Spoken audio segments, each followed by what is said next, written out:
Good noon students.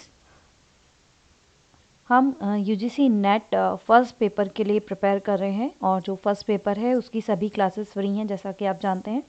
तो हमारा जो टॉपिक था टीचिंग एप्टीट्यूड का जिसे आज कवर करना है वो है methods of teaching in institution of higher education या हायर लर्निंग। और उसमें हम देखने वाले हैं कि टीचिंग सेंटर्ड मेथड कौन से होते हैं, लर्नर सेंटर्ड मेथड क्या होता है, साथ ही साथ ऑफलाइन ऑनलाइन मेथड्स क्या होते हैं, इनके बेनिफिट्स क्या हैं, इनके डिसएडवांटेज क्या हैं। और क्योंकि ये एक क्लास में कवर नहीं हो पाएगा, बहुत बड़ा टॉपिक है और यहाँ से जो ऑब्जेक्टिव क्वेश्चन हैं वो आते ही हैं, वेरी वेरी इंपॉर्टेंट टॉपिक है ये। तो जो नए टॉपिक्स इसमें जुड़े हैं उनमें से आता है ये। और साथ ही साथ हमें ये भी देखना है कि ऑनलाइन और ऑफलाइन मेथड्स कौन से हैं, उनके टाइप्स क्या हैं, और साथ ही साथ मूक और स्वयं प्रभा भी इसमें कवर करना है। तो क्योंकि हमें इसे इस तरह से कवर करना है तो हमें 2 क्लासेस करना होगी। तो आज की जो क्लास है वहाँ हम देखने वाले हैं कि teacher centred, learner centred method, offline और ऑनलाइन मेथड। ठीक है, तो आइए शुरू करते हैं इसे। जनरली देखिए जो मेथड होते हैं टीचिंग या लर्निंग के वो 4 तरह के होते हैं: teacher centred, learner centred, content focused और इंटरैक्टिव या पार्टिसिपेटिव। अच्छा, जो हिंदी मीडियम के स्टूडेंट्स हैं जो हमेशा बोलते हैं, देखिए इंग्लिश मीडियम और हिंदी मीडियम दोनों ही लैंग्वेज में मेरे नोट्स होते हैं जो आपको टेलीग्राम ग्रुप पर मिल जाएंगे या आप मुझे पर्सनल मैसेज भी कर सकते हैं। आपको ये जो नोट्स हैं ये दोनों बहुत लैंग्वेज में मिलेंगे। देखिए आप, सेम नोट्स हैं, दोनों लैंग्वेज में है, तो किसी को भी घबराने की ज़रूरत नहीं है। हिंदी मीडियम और इंग्लिश मीडियम दोनों के लिए ये बेनिफिशियल है। और जो समझाने का जो तरीका है वो मैंने हिंदी मीडियम का ही रखा है क्योंकि वो समझने के हिसाब से भी ठीक है और आपके लिए भी वो सही रहेगा। क्योंकि मैक्सिमम जो स्टूडेंट्स मुझसे जुड़े हैं वो चाहते हैं कि बोथ मीडियम अपनाया जाए, तो दोनों ही मीडियम में हम इसको देखने वाले हैं। ठीक है, तो टीचर सेंटर्ड मेथड और लर्नर सेंटर्ड मेथड ये तो पर्टिकुलर आपकी इस सिलेबस में है ही। तो आइए हम समझते हैं कि क्या होता है ये। देखिए, टीचर सेंटर्ड और लर्नर सेंटर्ड, जैसा कि आपको नाम से ही पता चल रहा है ना। जब टीचिंग और लर्निंग की बात हो रही है तो ऑब्वियस सी बात है कि बात हो रही है एक क्लास की, एक क्लासरूम की। जब क्लासरूम की बात हो रही है तो आप समझ सकते हैं कि टीचर सेंटर्ड लिखा है, यानी कि एक ऐसा क्लासरूम, एक ऐसा लर्निंग मेथड जहाँ टीचर ही फोकस में रहेगा। और लर्नर सेंटर्ड से मतलब है एक ऐसा क्लासरूम, एक ऐसी टेक्निक जिसमें जो लर्नर है, जो स्टूडेंट है, वो फोकस में रहेगा। अब क्या होता है, कभी कभी क्या होता है कि जैसे क्लासरूम में इस तरह से स्टडी होता है कि टीचर पूरा का अपना जो कुरिकुलम है या जो सिलेबस है उसे डिज़ाइन करके आता है और जो उसे सिखाना है वो सिखाता है और चला जाता है ना। आपने ऐसा ऑफलाइन और ऑनलाइन दोनों क्लासेस में देखा होगा। टीचर सेंटर्ड का मतलब यही है कि जो टीचर चाहता है वही क्लास में हो, वही सिलेबस कवर हो, वही क्वेश्चंस सॉल्व किए जाएं और एक इस तरह का वातावरण क्रिएट हो कि टीचर पर ही फोकस रहे पूरा, कहीं भी स्टूडेंट का जो फोकस है वो बहुत ही मिनिमम या बिल्कुल नहीं रहे, है ना। और लर्नर सेंटर्ड या स्टूडेंट सेंटर्ड जो मेथड होते हैं उनसे मतलब होता है कि मेथड किसी भी तरह का हो लेकिन उसमें स्टूडेंट पर या लर्नर पर पूरा फोकस दिया जाए और लर्नर जो है, जो स्टूडेंट है, वो कहीं ना कहीं अपनी क्लास में एंगेज रहे, है ना। तो टीचर सेंटर और लर्नर सेंटर में जो डिफरेंसेस होते हैं उनको देखने के बाद शायद आप इसको अच्छे से समझ पाएँ। फोकस, जो फोकस होता है वो टीचर पर रहता है पूरा, लेकिन जहाँ लर्नर सेंटर्ड है वहाँ पूरा का पूरा जो फोकस है वो किस पर रहता है, स्टूडेंट पर रहता है। यहाँ हम कहें कि दोनों ही फोकस में रहते हैं। कम्युनिकेशन और कोलैबोरेशन की बात अगर आती है तो आप कहेंगे कि कम्युनिकेशन और कोलैबोरेशन कहाँ ज़्यादा होगा, स्टूडेंट सेंटर्ड में, लर्नर सेंटर्ड में। क्योंकि जहाँ टीचर एक तरफा टीचिंग कर रहा है, सिर्फ वो बोल रहा है, सिर्फ वो पढ़ा रहा है और बाकी बच्चे साइलेंट हैं, सुन रहे हैं सिर्फ, अगर ऐसा होता है तो वहाँ कम्युनिकेशन और कोलैबोरेशन बहुत कम होगा, हो ही नहीं पाएगा। जैसे कि ऑनलाइन क्लासेस में बेसिकली टीचर बोलता है और बाकी सारे बच्चे चुप रहते हैं, तो वहाँ वो सिर्फ चैट के माध्यम से या कमेंट के माध्यम से बोल सकते हैं, तो एक जो लेवल ऑफ कम्युनिकेशन या कोलैबोरेशन है वो कम रहता है। लेकिन इसके बजाय अगर स्टूडेंट सेंटर्ड क्लासरूम हो, यानी कि मान लीजिए कि जी मीट पर सभी लाइव हैं या फिर मान लीजिए कि हम ऑफलाइन किसी क्लास में हैं, जब इस तरह का मेथड अपनाया जाता है तो वहाँ कम्युनिकेशन और कोलैबोरेशन के चांसेस ज़्यादा होते हैं।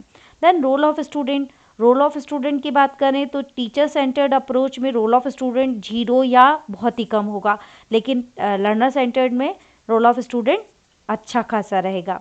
क्लासरूम जो होता है टीचर सेंटर्ड में, क्लासरूम कैसा रहेगा, स्ट्रिक्ट और बिल्कुल ऑर्डरली, जैसा टीचर चाहता है वैसे ही ऑर्डर वाइज बिल्कुल जो टॉपिक वाइज चलता रहेगा, लेकिन और स्ट्रिक्ट माहौल रहेगा क्योंकि स्टूडेंट इंटरफेयर कर ही नहीं पाएगा। लेकिन लर्नर सेंटर में क्या होगा कि स्टूडेंट को कम्युनिकेट करने की पूरी छूट होती है, तो वहाँ क्लासरूम जो होता है वो थोड़ा सा शोरगुल वाला होता है ना। ये सारी चीज़ें जो मैंने अभी आपको समझा, ये जो टॉपिक है, ये देखिए आगे पूरा हिंदी मीडियम में ये पूरा अवेलेबल है, तो आप कहीं भी घबराने की ज़रूरत नहीं है, आराम से नोट्स लेकर उन्हें पढ़िएगा। समझा तो मैं रही हूँ हिंदी में, ठीक है। देखिए अब आगे आते हैं कि बेनिफिट क्या होते हैं टीचर सेंटर्ड क्लासरूम के। टीचर सेंटर्ड क्लासरूम जो होता है उसमें जो स्टूडेंट है वो क्वाइट रहते हैं और टीचर जो है वो फुल कंट्रोल अपना रखता है। एक्टिविटीज़ जो हो रही हैं क्लास में या जो भी टॉपिक कवर किया जा रहा है उस पर टीचर का फुल कंट्रोल रहता है ना। Being fully in control minimise an instructor concern that student may be missing key material. अब कभी कभी ऐसा भी होता है कि स्टूडेंट जो है, देखिए कक्षा में छात्र शांत रहते हैं क्योंकि शिक्षक कक्षा और गतिविधियों पर पूर्ण नियंत्रण रखता है। देन पूरी तरह जब नियंत्रण रहेगा तो जो स्टूडेंट है उनका पूरा ध्यान कंटेंट पर रहेगा। जैसे कि अभी मैं आपको पढ़ा रही हूँ तो आपका पूरा ध्यान कंटेंट पर है, लेकिन हो सकता है कि जब मैं आपको नहीं देख पा रही हूँ तो हो सकता है कि आपका ध्यान कहीं और भी हो, है ना। तो टीचर एक तरह से ये फ्री होता है कि उसे कहीं भी स्टूडेंट को समझाने की ज़रूरत नहीं है। अगर वो पूरी तरह से कंटेंट पर ध्यान रहेगा टीचर का, तो टीचर क्या है अपना जो कंटेंट है, अपना जो लेक्चर है वो अच्छे से डिलीवर कर पाता है। जब एक शिक्षक छात्रों के एक समूह को शिक्षित करने की पूरी जिम्मेदारी लेता है, देखिए जब भी टीचर सेंटर्ड की बात आएगी तो वहाँ पर टीचर क्या करेगा, रिसर्च करेगा, अपनी पूरी योजना बनाएगा और एक तैयारी के साथ क्लास में आएगा। देखिए आप जब भी देखते हैं कि जैसे मान लीजिए कि हम लोग जो भी वीडियो लेक्चर देते हैं या ऑनलाइन क्लास लेते हैं, हम लोगों को बहुत तैयारी करना पड़ती है पहले, क्योंकि हमें मालूम होता है कि हमें वहाँ बोलना है, लगातार 1 घंटे आधा घंटा बोलना है, और लगातार 1 घंटा आधा घंटा बोलने के लिए उतना ही पढ़ना, उतना ही समझना बहुत ज़रूरी हो जाता है। ऐसे ही ऑफलाइन क्लासेस में भी सेम रूल लागू होता है, लेकिन ऑफलाइन क्लासेस में कई बार इन्वायरमेंट कई तरीके का हो जाता है कि मान लीजिए आज मैं सोच कर आई कि मुझे टीचिंग मेथड कंप्लीट करना है, लेकिन किसी स्टूडेंट ने बीच में कोई और बात छेड़ दी, कोई और टॉपिक आ गया और वो 1 आवर कहाँ निकल गया पता ही नहीं चला। तो कई बार टीचर सेंटर जो क्लासरूम्स होते हैं उसमें स्ट्रिक्टनेस के कारण जो रिसर्च है, जो प्लानिंग है वो सक्सेसफुल रहती है, और जो है टीचर का पूरा ध्यान पूरा सिलेबस पर और टॉपिक कवर कराने पर रहता है। टीचर जो होता है वो सहज रहता है, आत्मविश्वासी रहता है और कक्षा की गतिविधियों में एक तरह से हेड का काम करता है।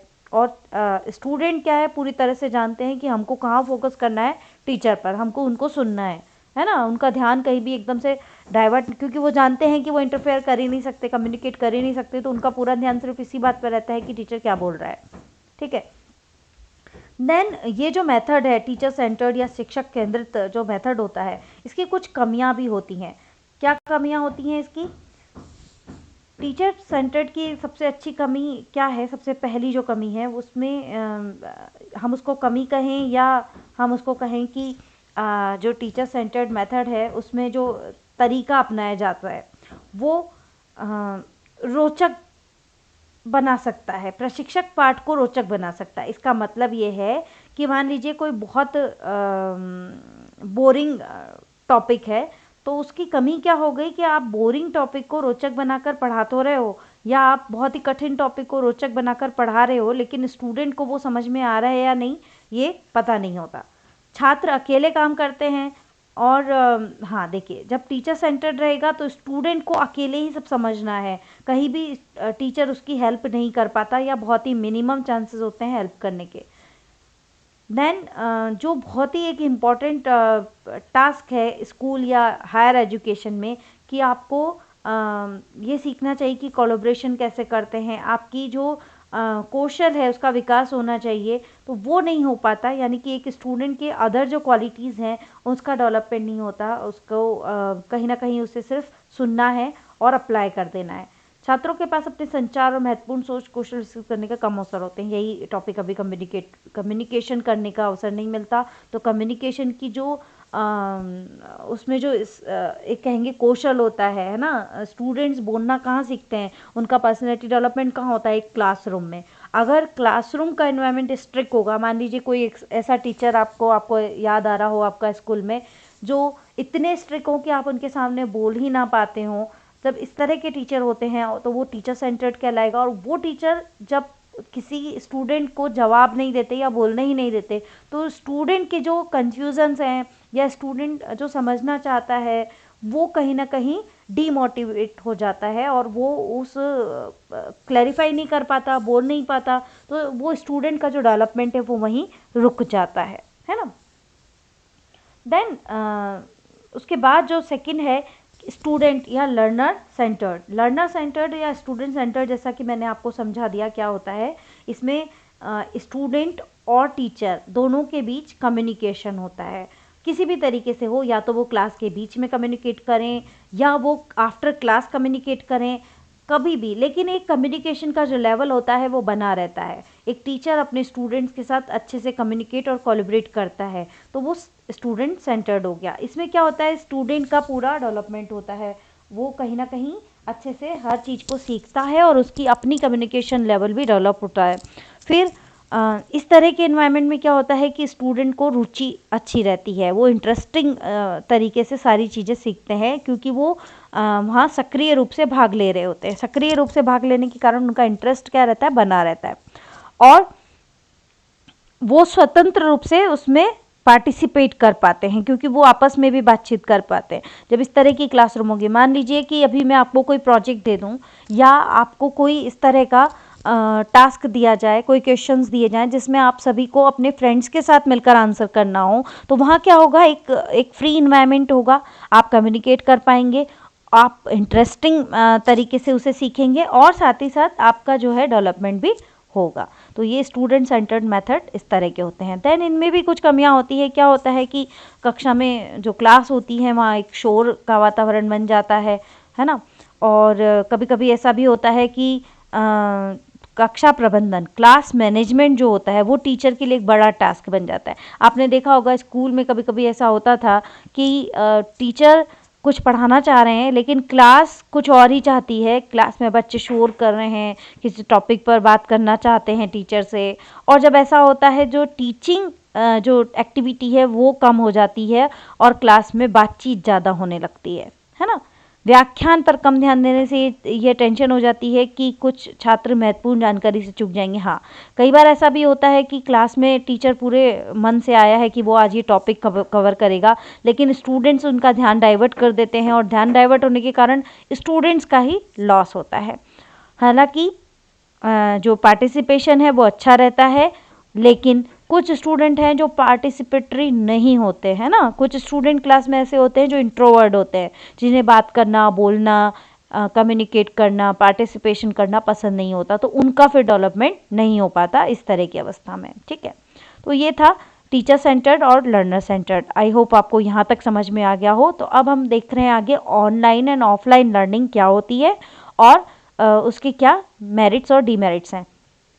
देखिए, ऑनलाइन और ऑफलाइन ऐसे तो आप बहुत ही इजीली जानते हैं, समझते हैं, आपने बहुत बार ये शब्द सुना है। और जब कोविड टाइम में हम लोगों ने ऑनलाइन क्लासेस सभी ने देख ली, तो वो दौर देखने के बाद तो ऑनलाइन लर्निंग को सब बहुत अच्छे से समझ चुके हैं, है ना। Online learning uses the internet as a delivery modality to offer thoughtful, design, quality, student-focused learning experiences built on proven best practice that create effective interaction between learner, peers, instructors, and content. And offline classes are traditional way of teaching in which a student can face-to-face interaction with their teacher. In offline classes, there is more interaction between student and teacher than in offline classes. देखिए, online शिक्षा प्रणाली या इसका जो दूसरा नाम है e learning, इसमें क्या होता है, नाम से ही आपको पता है कि जितने भी इलेक्ट्रॉनिक डिवाइसेस हैं उनका उपयोग किया जाता है टीचिंग में, है ना। इलेक्ट्रॉनिक्स में यहाँ इंटरनेट भी आ गया, कंप्यूटर भी आ गया, सारी चीज़ें आ गई, मोबाइल से लेकर हर वो चीज़, हर वो इंस्ट्रूमेंट, हर वो मेथड, हर वो टेक्नोलॉजी जो एजुकेशन में हेल्पफुल हो रही है ना, जिसका उपयोग किया जा रहा है। देन जब ये टेक्नोलॉजी अपनाई जाती है तो क्या होता है, जो लर्निंग एक्सपीरियंसेस हैं वो अच्छे रहते हैं, अच्छे से लर्निंग हो पाती है, क्योंकि एक स्टूडेंट और टीचर आपस में जो है जुड़ पाते हैं और टीचर अच्छे से पढ़ा पाता है। देखिए अभी जैसे मैं आपको पढ़ा रही हूँ, ये ऑनलाइन लर्निंग है, वीडियो लेक्चर है। वीडियो लेक्चर में मैं आपको बाकायदा वर्ड टू वर्ड यहाँ दिखा भी रही हूँ और समझा भी रही हूँ। इस तरह की लर्निंग जब होती है ना, तो आपके दिमाग में एक पिक्चर हमेशा के लिए बन जाती है। ऑडियो वीडियो दोनों, ये जो विजुअल काम करता है, उससे आपका दिमाग जल्दी से उसे कवर कर पाता है और एग्ज़ाम में आप अच्छे से लिख पाते हैं, है ना। लेकिन ऑफलाइन जो मेथड था, जो ट्रेडिशनल मेथड है, वो क्यों अच्छा है? क्योंकि वहाँ आप कम्युनिकेट अच्छे से कर पाते हैं, और जब आप कम्युनिकेट अच्छे से करते हैं तो आपके और हमारे बीच में इंटरेक्शन अच्छा हो पाता है।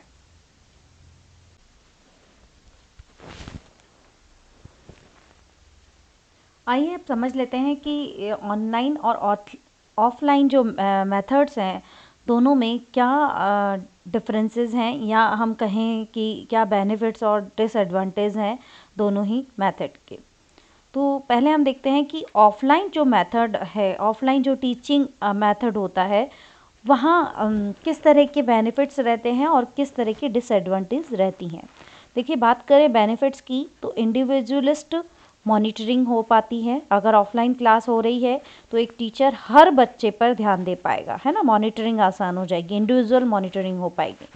स्ट्रक्चर्ड एंड डिसिप्लिन्ड सेटिंग रहेगी। ऑफ कोर्स जब ऑफलाइन क्लासरूम रहते हैं तो वहाँ कोई भी स्टूडेंट क्या कर रहा है वो पूरा मैनेज करना बहुत आसान हो जाता है, डिसिप्लिन मेंटेन रहता है। जैसे कि ऑनलाइन क्लास में ज़रूरी नहीं है कि स्टूडेंट क्लास को ही सुने। जब कोविड टाइम में आपने ये बहुत अच्छे से एक्सपीरियंस किया होगा, आप में से कई स्टूडेंट्स ने, कि एक तरफ क्लास हो रही होती है और स्टूडेंट अपनी क्लास में म्यूट करके वीडियो ऑफ करके कहीं ना कहीं दूसरी जगह एंगेज हो जाते थे, तो डिसिप्लिन जो है वो बिगड़ जाता था क्लास का।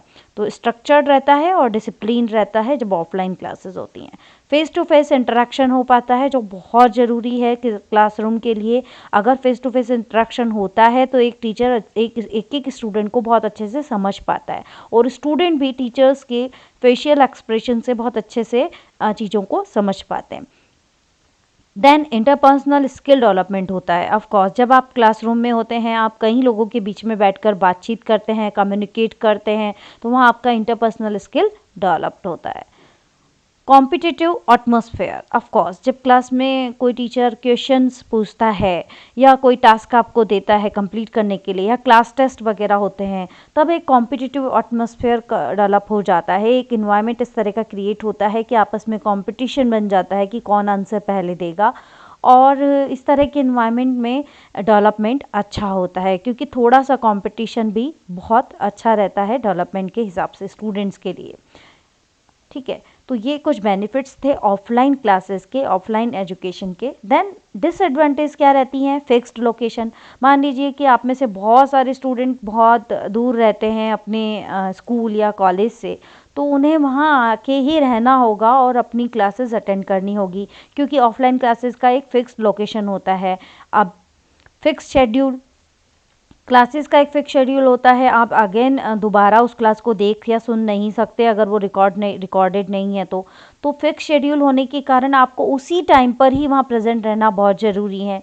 स्टडी मटेरियल इसमें कई बार जीरो रहते हैं या बहुत कम रहते हैं, क्योंकि अधिकतर टीचर जब ऑफलाइन क्लास लेते हैं तो वो कई बार तो बोर्ड का भी उपयोग नहीं करते और सिर्फ लेक्चर के थ्रू पढ़ाते हैं, तो स्टडी मटेरियल कहीं ना कहीं जीरो हो जाता है। कहीं कोई प्रेजेंटेशन नहीं, कोई क्लास नहीं, कोई पीडीएफ नहीं, कोई बोर्ड का उपयोग नहीं, कोई इस तरह का प्रैक्टिकल एनवायरनमेंट क्रिएट नहीं होता क्लास के अंदर, तो स्टडी मटेरियल जीरो हो जाता है। डिपेंडेंसी ऑन द टीचर, जब ऑफलाइन क्लासेस होती हैं तो स्टूडेंट के पास क्योंकि कोई स्टडी मटेरियल नहीं होता पहले से समझने के लिए, कोई उन्हें अलग से कोई पिक्चर्स, या जैसा कि अभी डेवलपमेंट हो गया है इतना, स्मार्ट बोर्ड्स नहीं होते थे पहले, तो डिपेंडेंसी सिर्फ टीचर पर रहती थी कि वो कैसे भी करके उन्हें समझाए वो टॉपिक। ट्रांसपोर्ट और अकोमोडेशन, ऑफ कोर्स जब ऑफलाइन क्लासेस होंगी तो आप सभी को, क्योंकि फिक्स्ड लोकेशन है, आपको उस लोकेशन पर पहुंचना होता है, और ऑफलाइन क्लासेस के कारण आपका जो ट्रांसपोर्टेशन और अकोमोडेशन का जो खर्चा होता है वो भी उसमें प्लस हो जाता है आपके एजुकेशन के खर्चे में। तो ऑफलाइन क्लासेस कहीं ना कहीं थोड़ी सी खर्चीली होती हैं। तो ये था ऑफलाइन क्लासेस के बेनिफिट और डिसएडवांटेज। अब हम देखते हैं कि ऑनलाइन क्लासेस के क्या बेनिफिट्स होते हैं और क्या डिसएडवांटेज होती हैं। देखिए, ऑनलाइन क्लासेस जितनी भी होती हैं, चाहे वो वीडियो लेक्चर्स हों, लाइव क्लासेस हों, या जी मीट पर हो रही क्लासेस हो, या अदर कितने भी, क्योंकि बहुत सारे ऑप्शन है, हमें आगे यही पढ़ना है कि ऑनलाइन क्लासेस के मेथड कौन से हैं इंडिया में और उन्हें कैसे डेवलप किया जा रहा है। जब भी ऑनलाइन क्लास की बात आएगी तो वहाँ फ्लेक्सिबल आवर्स की बात आ जाएगी। जैसे कि अभी वीडियो लेक्चर मैं इसे अपलोड कर दूंगी तो आपके लिए फ्लेक्सिबल है कि आप अपने फ्री टाइम में कभी भी उसे देखें। ऑनलाइन क्लासेस का कोई भी फिक्स टाइम नहीं होता, बिकॉज वो रिकॉर्डेड होती हैं, इसलिए वो फ्लेक्सिबल आवर्स में भी देखी जा सकती हैं। यहाँ ability to work full time at home while attending classes, आपके पास ये एडवांटेज होता है अगर आप वर्किंग हैं, या फिर आप हाउस वाइफ हैं, या फिर आप कहीं और एंगेज हैं किसी अदर टास्क में भी, तो आपके लिए ये इजीली मेथड हो जाता है। आप 2 डिग्री भी एक साथ कवर कर सकते हैं कि आप एक डिग्री फुल टाइम डिग्री कर रहे हैं और आप एक स्मॉल कोर्स या एक सर्टिफिकेट कोर्स भी कवर कर सकते हैं, बिकॉज आपको वहाँ अवेलेबल रहना ज़रूरी नहीं है, आपको फुल टाइम देना ज़रूरी नहीं है, आप फुल टाइम कहीं और दे सकते हैं और क्लासेस भी अटेंड कर सकते हैं। Cheaper due to transportation serving, हाँ, क्योंकि ट्रांसपोर्टेशन और अकोमोडेशन नहीं कवर होता इसके अंदर, तो इसलिए ये सस्ती हो जाती हैं ऑफलाइन क्लासेस से। Adaptability to learning styles and diverse needs, हाँ, आपके पास क्योंकि स्टडी मटेरियल बहुत सारा होता है, आपके पास प्रेजेंटेशंस होते हैं, पिक्चर्स होती हैं जिनके थ्रू टीचर्स आपको स्टडी करवाते हैं, तो जब लर्निंग स्टाइल्स बदलती हैं तो आप उसके साथ अडेप्टेशन करते जाते हैं और आप सीख पाते हैं। लेकिन यहाँ भी कुछ डिसएडवांटेज होते हैं ऑनलाइन लर्निंग के। Difficulties with technology and interface, आप जानते होंगे कि जब कोविड टाइम आया था तो उस टाइम पर बहुत सारे टीचर्स और स्टूडेंट्स ने ये फेस किया था प्रॉब्लम कि उन्हें टेक्नो फ्रेंडली नहीं होने के कारण उन्हें टेक्नोलॉजी में दिक्कत आ रही थी, या फिर वीडियो लेक्चर्स में में दिक्कत आती थी। तो ये जो दिक्कत है ये हमेशा ही रहती है ऑनलाइन एजुकेशन, ऑनलाइन लर्निंग में, अगर आप टेक्नो फ्रेंडली नहीं है तो। Lack of computer skills and self motivation, discipline, ये भी एक दिक्कत है, क्योंकि जैसे मान लीजिए कि अगर आप यंग जनरेशन नहीं, लेकिन कोई अगर बहुत ही एजेड पर्सन है और उसे अगर ऑनलाइन एजुकेशन में कहीं सर्टिफिकेट कोर्स करना है तो उसके लिए कंप्यूटर स्किल्स आना बहुत ज़रूरी हो जाता है। साथ ही साथ सेल्फ मोटिवेशन और डिसिप्लिन होना भी बहुत ज़रूरी है, क्योंकि जब तक आप सेल्फ मोटिवेट नहीं होंगे आप ऐसी अदर थिंग्स नहीं कर सकते। Lack of problem solving skill and perseverance, क्या होता है कि अगर कोई प्रॉब्लम आपको आ रही है ऑनलाइन क्लासेस में या ऑनलाइन किसी क्वेश्चंस को सॉल्व करने में, तो आपके पास समस्या हो जाती है कि आप टीचर से डायरेक्ट कम्युनिकेट नहीं कर पा रहे, या आपके पास कोई डायरेक्ट मेथड नहीं होता उसे समझने का। 10 to 20% higher drop out rates, हाँ, 10 to 20% इसलिए क्योंकि बहुत सारे स्टूडेंट्स को ऑनलाइन लर्निंग में समझ में नहीं आता, क्योंकि हर स्टूडेंट अलग होता है और हर स्टूडेंट का जो लर्निंग एनवायरनमेंट है वो अलग होता है।